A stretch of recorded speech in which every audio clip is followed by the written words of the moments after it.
Have you ever wondered why, time and time again, the moment you excitedly share a new goal with the world, the motivation to actually achieve it suddenly vanishes into thin air? You make a promise to yourself. You feel a surge of inspiration. You are absolutely certain that this time, things will be different. You draft your plan, you visualize the outcome, and in a moment of pure, unadulterated enthusiasm, you tell your friends, you tell your family, or you broadcast it across the empty void of social media. The responses pour in. People congratulate you. They tell you how proud they are, how amazing this new venture sounds, how much they admire your drive. For a brief, fleeting moment, you feel an immense sense of accomplishment. You feel victorious. But then, the morning comes. The initial dopamine rush is evaporated, leaving behind a cold, hollow emptiness.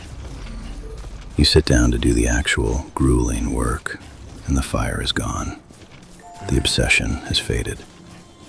You find yourself procrastinating, making excuses, and eventually, the goal is quietly abandoned, added to the graveyard of unfulfilled promises you have made to yourself. And you are left wondering, what is wrong with me? Why do I lack discipline? Why am I incapable of seeing things through to the end? I am here to tell you that the problem is not your lack of willpower. The problem is not that you are destined to be a procrastinator. The problem resides in a deep, hidden, psychological mechanism that you have unwittingly triggered. You have traded the raw, potent energy of execution for the cheap, temporary high of social validation. Society has conditioned you to perform your life, to narrate your journey before you have even taken the first step.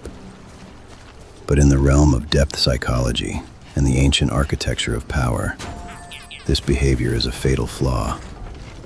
By speaking your intentions aloud, you have effectively aborted them. Today, we are going to explore the profound discipline of silence. We will dissect the illusion of the modern matrix that demands your constant self-exposure.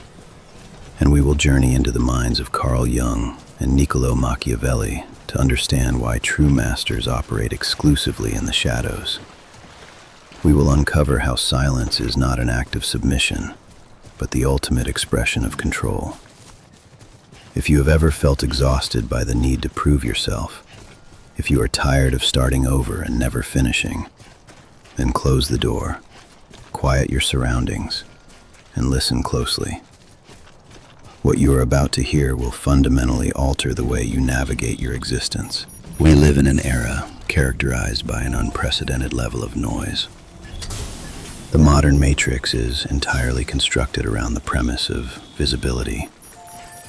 From the moment we are born, we are thrust into a culture that equates existence with being seen. Ergo, if you are not seen, you do not matter. This collective neurosis has bred a society of performers. We are constantly encouraged to share our journey, to document our process, to be vulnerable, open, and entirely transparent. We are told that sharing our goals holds us accountable, that it builds a supportive community, that it is the healthy, constructive way to approach self-improvement. This is a lie, a pervasive, debilitating lie. When you announce your plans, you are falling into a neurochemical trap. The human brain, for all its evolutionary complexity, has a critical weakness in how it processes social reward. When you declare that you are going to lose weight, start a business, or write a book, and people respond with praise and admiration, your brain releases dopamine. This is the exact same chemical that is released when you actually achieve a difficult task. The brain struggles to differentiate between the social reward of being praised for the intention and the internal reward of completing the action. As a result, you receive the psychological payoff of success without having to endure the suffering, the struggle, and the discipline required to earn it. Why would your psyche expend massive amounts of energy battling resistance and facing self-doubt when it has already consumed the prize? It wouldn't. The urgency is eliminated. The tension is released. The engine is suddenly starved of its fuel. You have essentially tricked your own mind into believing the work is already done. But the danger of the matrix extends far beyond neurochemistry. When you broadcast your ambitions, you are not merely seeking support. You are attempting to construct a persona. Carl Jung defined the persona as the social mask we wear to interface with the world. It is the compromise between our individual true nature and what society expects of us. When you lack a solid, grounded sense of self, the inner axis that we will discuss later, you rely entirely on the mirror of society to tell you who you are. You use other people's reactions to construct your identity. I am the hard worker, you tell them. I am the visionary. And as long as they nod and applaud, you feel secure. You have built a psychological house composed entirely of other people's perceptions. But what happens when the applause stops? What happens when their attention shifts? The house collapses. You are left with nothing but an intense, gnawing anxiety, constantly hungering for the next hit of validation to confirm that you still exist. You have surrendered the keys to your psychological stability to the capricious, unpredictable crowd. You are no longer the author of your life. You are merely an actor, desperately trying to appease an audience. To understand how to break free from this matrix of performance, we must venture into the depths of analytical psychology, into the realm of the shadow. Carl Jung postulated that the shadow contains all the repressed, denied, and unrecognized aspects of our personality. It is the dark repository of our primal instincts, our deepest insecurities, our envy, our hidden aggression, and remarkably, our unrealized, raw potential. Most people spend their entire lives frantically trying to outrun their shadow. They curate a flawless persona, a luminous image of positivity, kindness, and transparency. They share their noble goals loudly to convince not only the world but themselves that they are composed entirely of light. They believe that their ambition is purely noble, completely devoid of pride, ego, or the desire for dominance. But Jung knew better. He understood that true power does not come from denying the darkness. It comes from integrating it. When you speak your plans into the void of the collective, you are often engaging in an unconscious act of shadow avoidance. You are seeking external validation to drown out the internal voices of doubt. You want the crowd to tell you that you are capable because, deep in the darkest corners of your psyche, you are deeply afraid that you are not. Practicing the discipline of silence is a terrifying process precisely because it forces a confrontation with the shadow. When you make a decision to pursue a monumental goal, and you absolutely refuse to tell a single soul about it, a profound and distressing psychological shift occurs. You have removed the audience. You have cut off the supply of external validation. The room suddenly goes quiet, and in that heavy, suffocating silence, you are alone with your true motives. Without the crowd to applaud you, you will instantly discover whether your desire is genuine or whether it was entirely driven by vanity. Why are you working late into the night? Is it because you are deeply possessed by a true calling, an internal necessity? Or is it because you are desperately rehearsing the moment you will be able to brag about it? When nobody is watching, the mask drops. The persona is rendered useless. You must face the unvarnished reality of your own intentions. This confrontation is agonizing. The shadow will rise up and taunt you. It will whisper that you do not matter if no one knows what you are doing. It will try to convince you that your efforts are invisible and therefore pointless.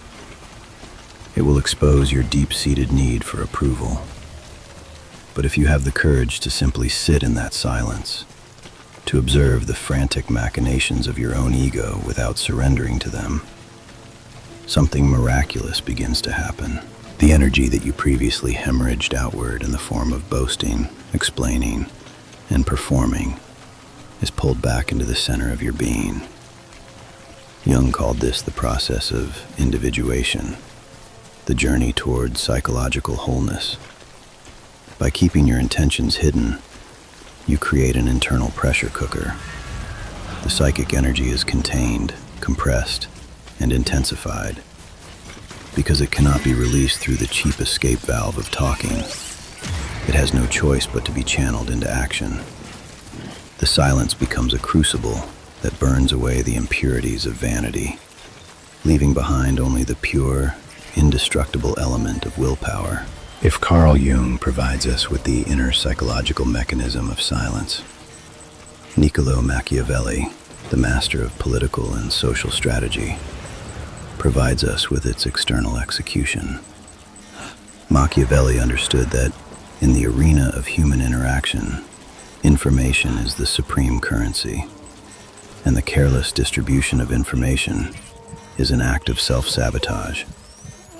When you announce your moves, you are doing more than just satisfying your ego. You are handing a loaded weapon to your adversaries. You might believe that everyone around you wants you to succeed. You might believe that sharing your goals invites collaboration and support.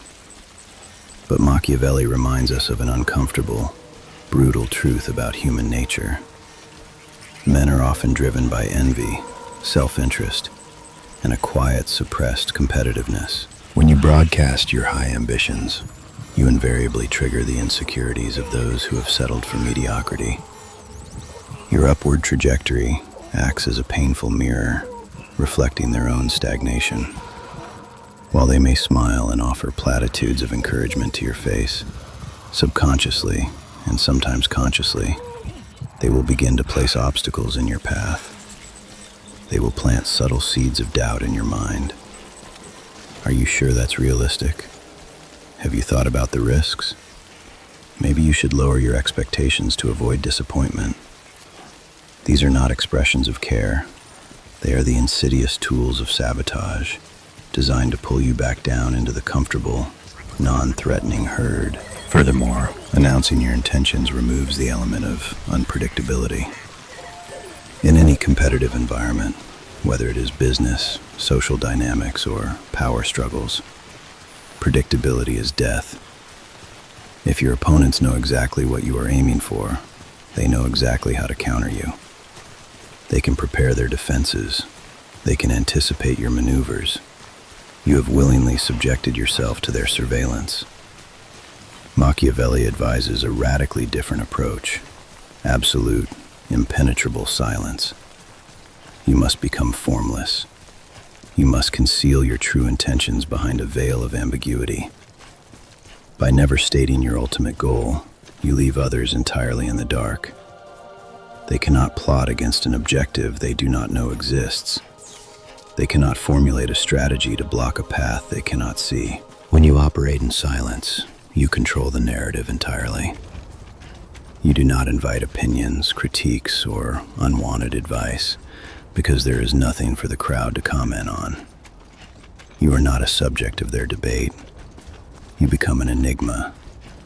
And human beings are inherently terrified of what they cannot understand.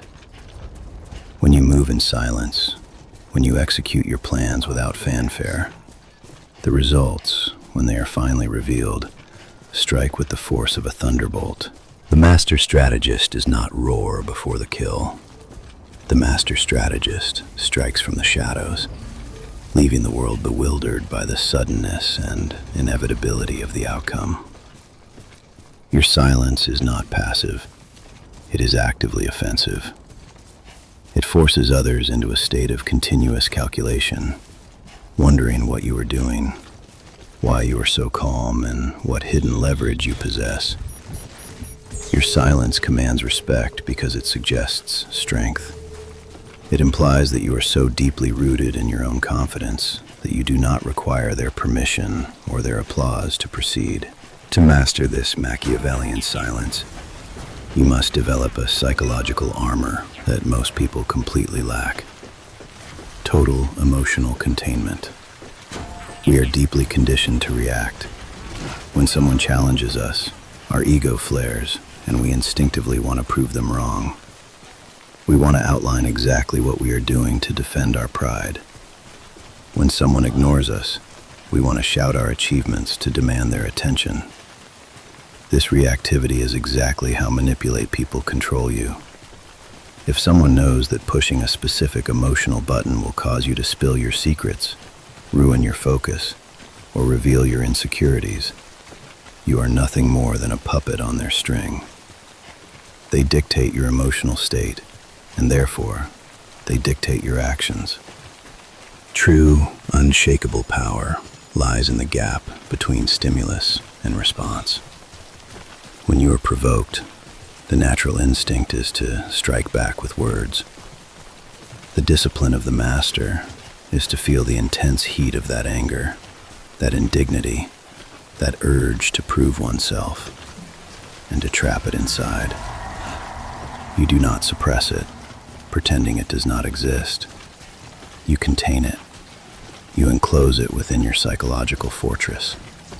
You observe the feeling of being misunderstood, of being underestimated, and you accept it completely.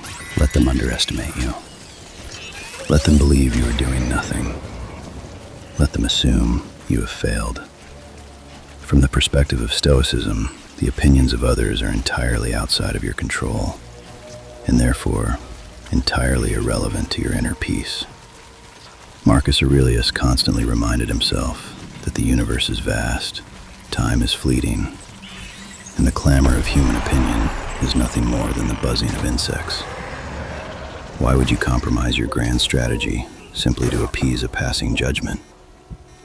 When you refuse to explain yourself, you reclaim your energy. You starve the drama. You leave the provocateur holding empty air. And more powerfully, you channel that contained frustration, that very real anger at being doubted, directly into your work. You use the heat of their underestimation to forge your discipline. Your revenge is not a clever retort. Your revenge is an undeniable, monolithic result that appears when they least expect it. This requires an almost inhuman level of self-control. You will face moments where the desire to speak, to just drop a hint about the monumental things you are building, will be nearly overwhelming. You will want to show people that you are not stagnant. In those moments, you must realize that the desire to speak is the ego screaming for food. It is the shadow testing your resolve. You must look at that urge, recognize it as weakness, and deliberately choose the silence. You must prefer the weight of being misunderstood over the cheap release of being validated. So, how do we practically apply this ancient, dark wisdom to our modern, chaotic lives? How do we transition from a reactive performer to a silent orchestrator of our own destiny? This is the application. This is where you transform philosophy into flesh and blood. The first rule of the shadow thinker is absolute embargo on future projections. From this very second onward, you are strictly forbidden from discussing any plan, goal, or ambition that has not yet been fully realized. You do not discuss what you are going to do. You only discuss what you have already done. And even then, you do it sparingly. If a friend asks what you are up to, you reply with vague, pleasant generalities. Working on a few things, keeping busy. You offer zero details. You starve the curiosity of the world. The second rule is to observe the friction of silence. When you stop announcing your moves, you will immediately feel a profound internal tension. You will feel an intense urge to post an update, to send a text, to seek out just a little bit of encouragement. Do not try to escape this tension. This discomfort is precisely the sound of your psychological muscles tearing and rebuilding. It is the sensation of withdrawing from the narcotic of external validation. Sit with it. Let it hurt. Let it feel lonely. Understand that this loneliness is the price of admission to true mastery. Every time you successfully resist the urge to share, your inner fortress grows one brick thicker. The third rule is to redirect the trapped energy. Silence is not sleep. It is a coiled spring. Without an outlet, the constrained energy will turn into anxiety. You must have a rigid, unyielding structure of action in place to absorb this force. When the urge to boast hits you, you do not suppress it. You immediately divert it into execution. You feel the need to tell someone about your new fitness goal? Drop to the floor and do push-ups until the physical exhaustion overrides the ego's demand. You want to post about your new business idea?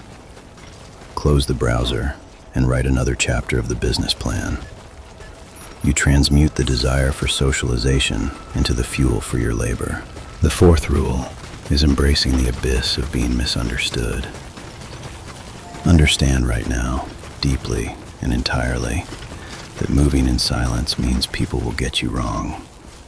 They will think you are lost. They will think you lack ambition. They will assume you are doing nothing with your life because you are not providing them with a daily highlight reel. You must not only accept this, you must revel in it. You must find a dark joy in their ignorance, because as long as they are misjudging you, they are leaving you alone. They are giving you the unobstructed space to build your empire in the dark. You are operating in a frequency they cannot tune into. When you live by these rules, you undergo a profound psychological metamorphosis. You are no longer scattered across the minds of 100 acquaintances. You have gathered your fragmented pieces and welded them into a solid, impenetrable core. The anxieties that used to paralyze you, the fear of judgment, the fear of failing publicly, the desperate need for praise, simply wither and die because you have removed their oxygen source. You will begin to move through the world with a different kind of gravity. You won't need to force authority. It will radiate from you. People will naturally sense that there is a weight to your presence, an unspoken depth. They will realize that you are not desperately trying to convince them of your worth. And paradoxically, by no longer seeking their approval, you will command their absolute respect. You become a force of nature, silent, inevitable, and impossible to manipulate. The journey toward individuation, toward the mastery of the self and the conquest of the shadow, is not a path of loud declarations. It is an extremely lonely, profoundly silent trek through the darkest parts of your own mind. It requires the ruthlessness to kill your own vanity and the immense strength to stand alone when the world demands a performance. If you have recognized the performer within yourself today, if you have felt the sting of truth in these words, your task is simple but agonizingly difficult. Shut your mouth. Let your grand plans die in the silence of your unexpressed ego, and let them be reborn solely in the fire of your daily, invisible actions. Do not tell the world what you are building. Build it so massively that one day they will have no choice but to stumble over it. If you have the courage to face your shadow, to stop living for the applause and start mastering the silence, subscribe to join the few who see the truth. The world is loud, but true power makes no sound at all.